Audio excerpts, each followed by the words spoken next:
There was once a preacher who pastored a church in St. Joseph, Missouri. He arrived at his church one morning to find a dead mule on the property. Now, this was back the beginning or so of the 20th century, about 1910, I think. St. Joe was becoming a very modern city. It was the second city in the country to have electric streetcars right about that time. And it had had telephone service since 1879.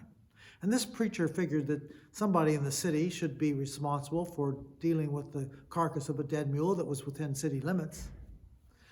So first he called the police department.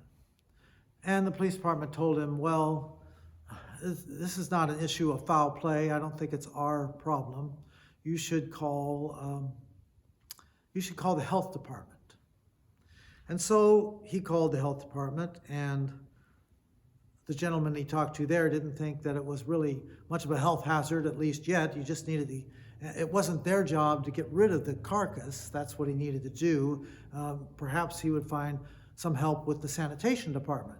So he called the sanitation department, and he puzzled over it for a minute. The sanitation manager said, well, I don't think I need to get some special equipment to get rid of that mule, and I'm not going to do that unless I get a special directive from the office of the mayor.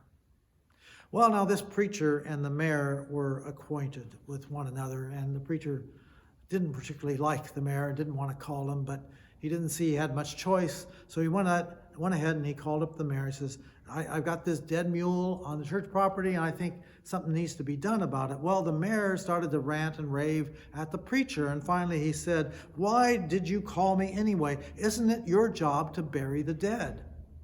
To which the preacher quickly replied, yes, Mayor, but I always like to notify the next of kin first.